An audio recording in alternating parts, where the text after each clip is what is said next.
All right, so I wanted to finish our conversation about conventional farming and make sure you guys had all the information, the rest of this lecture, so then you can access it, watch it over the next couple days. I would encourage you, make sure you take some notes on it so that way you're feeling comfortable with the content. So we talked about conventional farming, and the key thing we have in conventional farming are these inputs of nitrogen, phosphate, and potassium that limit plant growth. Those are limiting factors. If you don't have enough of it, your plants don't grow to maximum production. So this is why these are three of the heaviest used fertilizers in commercial agricultural production. Commercial farming also takes a lot of just input of energy, fuel, things like that to drive the tractors, haul the grain, etc. So it's a very energy intensive type of system that is it really worth what we gain? So that's the challenge. And we talked about the conservation methods of soil. The agricultural community is well aware of the issues, and they're doing different things to try to decrease loss of topsoil. It just doesn't make sense to ignore this because then you're going to lose your field and your yields will go down and your expenses will go up. So we see things like contour farming, cover crops, no-till farming. All these different things are being done to try to maintain as much soil as possible. This is where we get into other things like grass filter strips between the edge of the field and a waterway, whether it's a river, a stream, a pond, trying to establish large filter strips to minimize erosion coming off the field and going into that body of water. It's good for the field. It's good for the water system, the aquatic systems. So again, these are just things we want to keep in mind. We left off talking about pests and pesticides. So we focused mostly on insect pests and animal pests. But again, please keep in mind there are fungal pests, bacterial pests, and plant pests. If you have weeds that grow in your field, that compromises the ability of your corn to grow and your beans and your other crops. And I also want you guys to keep in mind, it's not just corn and beans we want to think about and that these problems are associated with. All agriculture. We got the apple barn in Chatham with hundreds of apple trees. They deal with pests all the time. They have to figure out, do we use pesticides to maximize our yield of our trees? But then what does that do to the consumer when we eat apples that have been sprayed with pesticides and things like that? So those are all the challenges associated with modern food production, especially on the scale that we're trying to produce food. So here are those different pesticides again. The organophosphates, great herbicide, but there are some serious concerns about the use of it and the exposure to it. Again, good news is it breaks down and degrades quickly, disappears, but if you're spraying it and you get that drift in your face, things like that, we've seen evidence that there are problems associated with it. There's our agricultural use of glyphosate as the active ingredient in Roundup. We are dead smack in the middle of massive uses of this stuff. So it's in the environment. It's being used all the time in agricultural states. Chlorinated hydrocarbons, highly toxic. Problem is they're persistent. Atrazine's a big one. Again, we're dead smack in the middle of the massive use of this stuff, pretty much straight across the Midwest there. You got Iowa, Nebraska, some of Missouri, Indiana, Illinois, Ohio, some of Michigan, Wisconsin. A lot of agriculture in those states. So atrazine's a big problem. We talked about the neonicotinoid pesticides. Now, these not as much use here in the States, but a global pesticide. They're great because they just whack out those insects by just disrupting the central nervous system. But what's it doing to the good insects? And then also the concern about the transfer to pollen and fruit, how that moves through the plant. And then if we're eating the fruit, are we picking up some of this stuff? So these things are all effective. The fumigants, those little molecules that kind of gaseous mixture that gets pushed into the soil, it works. But again, what's the the consequence of that? What are the repercussions of us consuming food that has been sprayed with these things? Again, we talked a little bit about the inorganic ones. Whew, these get scarier. Things like mercury, arsenic, severely persistent. They stay for a long time. They don't break down. Most of them are nerve toxins, which is why they're so problematic. And you ingest mercury or arsenic, that can be lethal. And the problem is, what are the doses? What dose level is lethal? Things like that. So we're trying to move towards more organic, natural pesticides, natural plant extractions that plants have been producing for millennia to survive against insects. Can we tap into those natural resources that don't have the same negative impact on us? The challenge is they sometimes are not as effective as the synthetic ones that we're producing in the laboratory. So huge challenge for production of food. So do we swing over and go with microbial agents? And we talked a bit about BT, Bacillus thuringiensis bacteria, and the toxin that it produces. Using that toxin, it's a natural toxin, to defend corn. Insert that gene for the toxin into corn.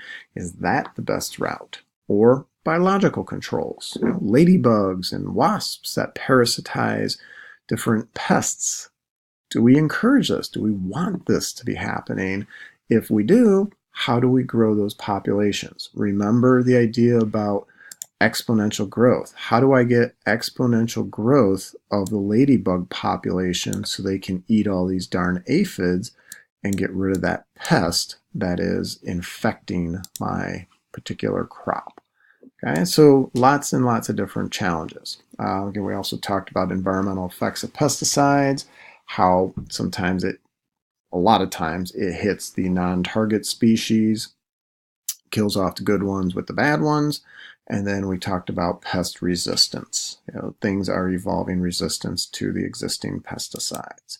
So when those things sit in the environment, some of them tend to accumulate and build up and build up and build up. These are those persistent organic pollutants, POPs. Poor polar bears have mercury in their tissues, whales as well, because those toxins don't degrade and they persist and they accumulate as they go up the food chain. So our challenge is trying to produce food in a healthy way that doesn't have massive ecological and environmental consequences.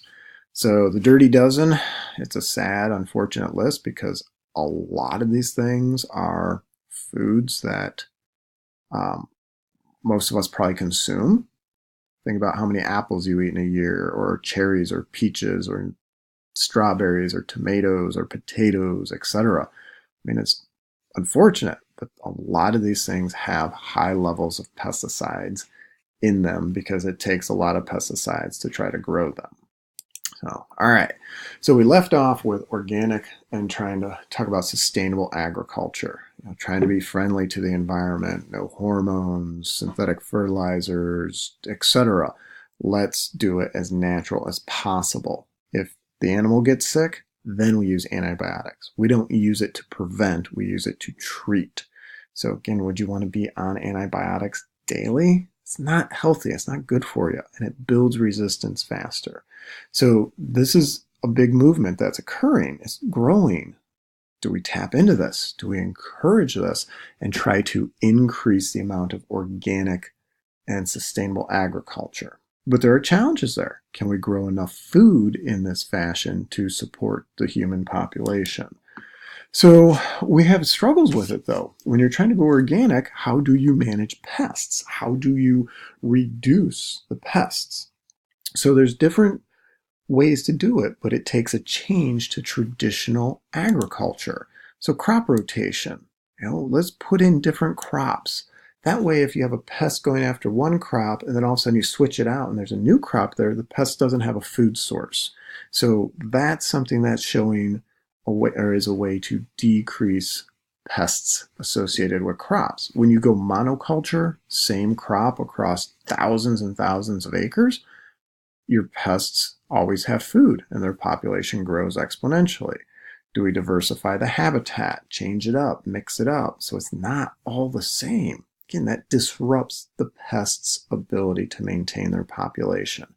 The idea of polycultures is mixing the different crops. And it doesn't mean a bean plant right next to a corn plant next to another bean plant. It means maybe smaller patches of beans with corn rows, another section of corn rows. So maybe you do this as your bean field, and then next to it, here's your corn, and then maybe you come back and run beans over here. Maybe this is a grass alfalfa strip. So that way you're diversifying it, which economically is a good thing to do as well. It's also a good thing environmentally. It does add labor because now you have to change your equipment around and harvest differently, but is that better than what we're doing? Biological controls, can we bring in aphids or ladybugs and those wasps to help manage the pests? So the strategy of integrated pest management is using ecologically based ideas to target the pests, to try to minimize the pests. Do you hit it with a spray maybe only once during the early part of the pest life cycle to try to eliminate them as much as possible? Do you use these other ideas of crop rotation, habitat diversification, etc., to try to minimize that? One idea is what's called a trap crop. You plant a crop, you allow all the pests to get in there, and there's all our pests. And what you're literally doing is attracting them to this crop, and then you dose this crop with your pesticide. You hit it hard and just obliterate the pests, and then you come back and you burn this out. You literally light it on fire and burn it off to try to destroy all the pests. If they've laid eggs or there's larvae there, you try to destroy them and have as high of a kill ratio as possible. You sacrifice that chunk of your property, maybe that's a 5-acre section, but then the rest of your field, maybe you don't have to deal with pests in that, or your pest population is reduced dramatically, and now I don't have to apply different pesticides on the 150 other acres that I'm farming. So I sacrifice a small amount to try to have a bigger gain. So again, that's the idea behind this integrated pest management. So where it's been used, there have been really positive results. I mean, we see a lot of positive gain financially with the production, the yield. Lots and lots of positive gains with that type of integrated pest management strategy. So here's a comparison where it was done in India with rice production. Normal pest management, you go in there and you're spraying for, this has 4.5 applications of pesticide. This is what it cost you to spray, and then the government was subsidizing it, so they paid out a lot, and here's your yield. Okay, so pest management using biological controls, you still had to do a little bit of spraying, not as much, half an application, but using biological controls, it was cheaper for the farmer, it was cheaper for the government subsidy, and check out the yield difference.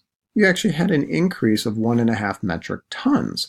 So there are models there that show this works. There's plenty of examples.